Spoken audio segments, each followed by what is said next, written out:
Salve, salve, nação rubro-negra, muito bom dia, sejam todos muito bem-vindos ao canal Marquinhos Flá Assunção. Nós estamos chegando na manhã dessa terça-feira para trazer as últimas informações e as principais notícias do rubro-negro mais querido do Brasil e do mundo, o Clube de Regatas do Flamengo. Bom, meus amigos, antes da gente começar esse giro de informações do Flamengo, eu peço a você, rubro-negro, que ainda não é inscrito aqui no nosso canal, que se inscreva, que deixe o like, que compartilhe os conteúdos nas redes sociais e que, por fim, você ative o sininho das notificações para que o YouTube possa notificá-los de tudo que estiver acontecendo de novidade aqui no nosso canal. Dito isso, vamos às notícias do Mengão, porque aqui não tem enrolação. Bom, depois da vitória do Flamengo domingo, diante do Atlético Mineiro pelo jogo de ida da Copa do Brasil, nada de folga no elenco rubro-negro. O elenco já se reapresentou ontem, segunda-feira, às 9h30 da manhã, onde iniciou, assim, a preparação para a partida diante do Cruzeiro, amanhã, quarta-feira, 21 horas, no estádio Independência, em Belo Horizonte. Os jogadores que foram titulares diante do Atlético Mineiro fizeram apenas trabalhos regenerativos na academia, enquanto os demais foram a campo, onde realizaram atividades técnico e táticas com o staff de Felipe Luiz. Para essa partida contra o Cruzeiro, a arbitragem já está definida. O árbitro vai ser Gustavo Hervino Bauerman, de Santa Catarina. Na bandeira 1, Alex dos Santos, também de Santa Catarina. Na bandeira 2, Eduardo Gonçalves da Cruz, de Mato Grosso do Sul. E o árbitro de vídeo, um desconhecido que a gente nunca viu, Thiago Duarte Peixoto, de São Paulo. A tendência, meus amigos, é que o Flamengo vá para o jogo diante do Cruzeiro com um time reserva, né, para enfrentar o time azul de Belo Horizonte, devido à proximidade da partida de volta da Copa do Brasil no próximo domingo contra o Atlético, sem falar no desgaste de alguns jogadores que precisam descansar. Hoje, terça-feira, daqui a pouco, a partir das 9h30 da manhã, o técnico Felipe Luiz deve comandar a última atividade em preparação para a partida de amanhã contra o Cruzeiro pela 32ª rodada do Campeonato Brasileiro. A atividade de hoje servirá para que o treinador defina a equipe que irá mandar a campo, assim como também os relacionados para partidas. A tendência é da base do Sub-20 ser usada no banco de reservas na partida de amanhã contra o Cruzeiro. Após o treinamento de hoje pela manhã, o elenco rubro-negro almoça no CT Ninho do Urubu e no final da tarde embarca para Belo Horizonte, onde se concentra até a hora da partida contra o Cruzeiro. O Flamengo, que joga em Belo Horizonte tanto na quarta-feira contra o Cruzeiro, como no domingo contra o Atlético, né, pela decisão da Copa do Brasil, ao final da partida contra o Cruzeiro, o Flamengo não ficará em Belo Horizonte já para a partida contra o Atlético. O Flamengo retorna ao Rio de Janeiro, onde termina a sua preparação para enfrentar o Atlético pela final da Copa do Brasil, nas dependências do CT Ninho do Urubu. O Flamengo deve viajar para Belo Horizonte no sábado à tarde. Meus amigos, depois de vencer o Pinheiros no Maracanãzinho, o basquete do Mengão, o orgulho da nação, voltou ao Maracanãzinho ontem, enfrentou o Caxias do Rio Grande do Sul e foi uma segunda-feira perfeita para o Flamengo no NBB. Eficiente tanto no ataque quanto na defesa, a equipe da Gávea venceu o Caxias por 84-55. O time não deu realmente nenhuma chance ao adversário em nenhum momento da partida. Com o resultado, o Flamengo ocupa a segunda posição geral do campeonato, apesar de ser primeiro na tabela hoje, por ter jogo a mais. O Flamengo, na verdade, é o segundo na posição geral. A próxima partida do Flamengo já é quinta-feira, em São Paulo, contra o próprio São Paulo, que vem aí na liderança da tabela da competição. Hoje, terça-feira, o Sesc Flamengo, o vôlei feminino do Mengão, vai ao Osasco, em São Paulo, enfrentar o todo-poderoso Osasco em mais uma partida da Superliga Feminina de Vôlei 2024-2025. O Sport TV transmite a partir das 21h30 essa partida para todo o Brasil. Meus amigos, o Troféu Brasil de Judô chegou ao final no último sábado em Belo Horizonte, em Minas Gerais, com um total de 5 medalhas conquistadas ao longo de 2 dias de competição. O Flamengo Judô se destacou como campeão geral da principal competição de judô no Brasil.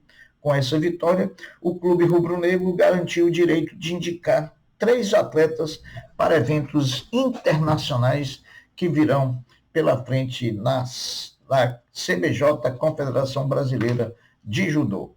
Ontem saiu a 10ª pesquisa sobre a eleição do Flamengo, realizada pelo BI, Biro de Estatísticas e Estratégias, sobre as intenções de voto nas eleições do Flamengo, e foram ouvidas 445 sócios participantes. BAP aparece no primeiro lugar com 47,6%, Maurício Gomes de Matos aparece em segundo com 17,5%, e Rodrigo Dunch, o candidato da situação, com 12,5%. Valim Vasconcelos finaliza com 9,7% das intenções de voto.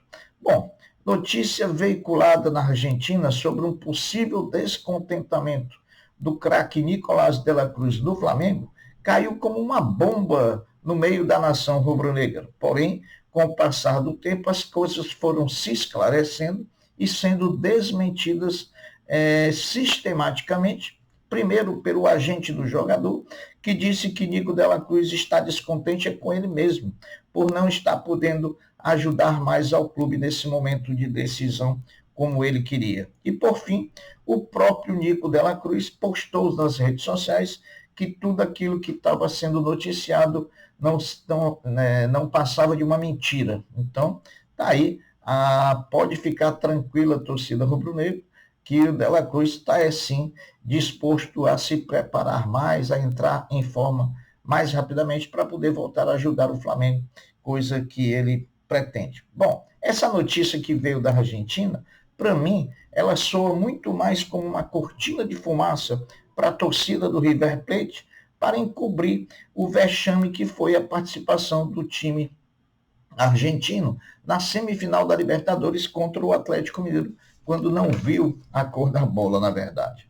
A vitória do Flamengo diante do Atlético Mineiro no último domingo, além do ganho esportivo, da vantagem que o Flamengo leva para o segundo jogo da decisão, em partida que se realizará em Belo Horizonte no próximo domingo, houve também um ganho financeiro significativo. Veja o resultado financeiro da partida. Da renda bruta de R$ 15.692.580, o Maracanã realizou despesas no valor de R$ 3.683.258,46, o que restou de lucro líquido para o Flamengo. Da renda de mais de R$ 15 milhões, foram R$ 11.588.995,28. Esse foi o lucro do Mengão. Um senhor lucro, né, pessoal? Bom, aos poucos, depois da licitação ganha e da assinatura do contrato de concessão por 20 anos do Maracanã pelo Flamengo e pelo Fluminense, o Maracanã, aos poucos, vai ganhando, por parte do Flamengo principalmente, um envelopamento rubro-negro onde é possível e onde não atinja o parceiro Fluminense, que também é concessionado, deixando o Maracanã cada vez mais rubro-negros, né?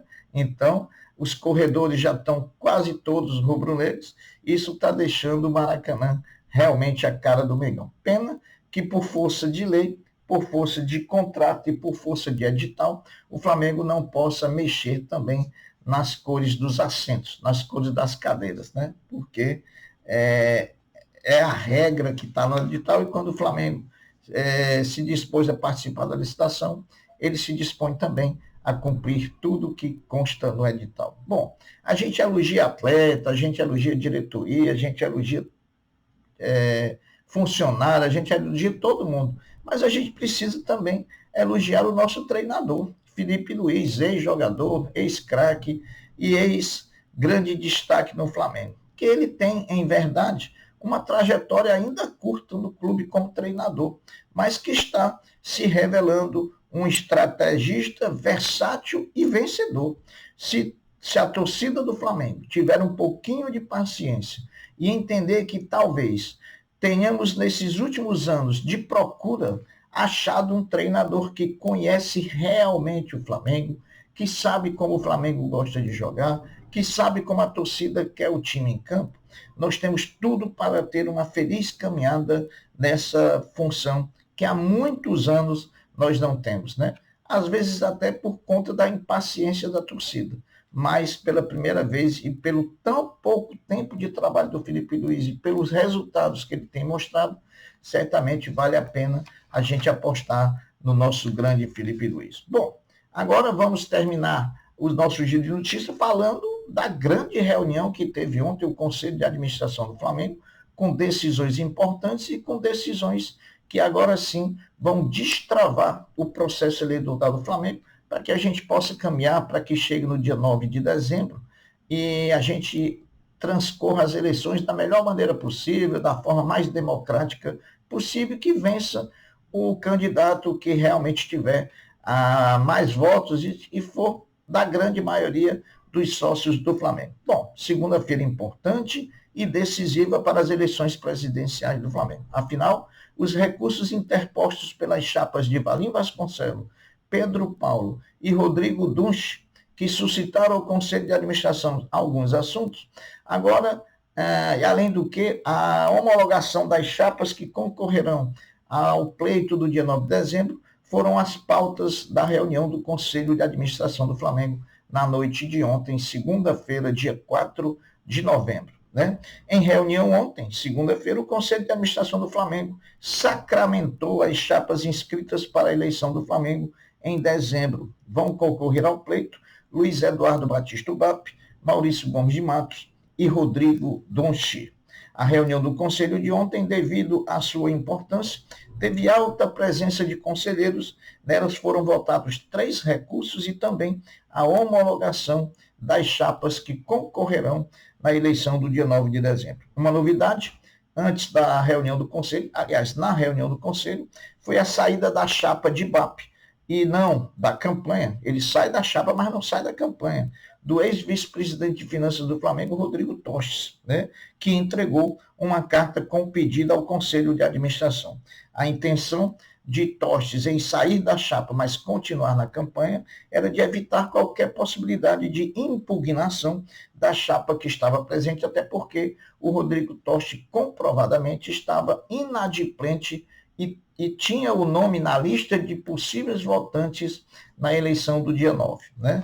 Que bom que tudo foi se resolvendo da melhor maneira possível.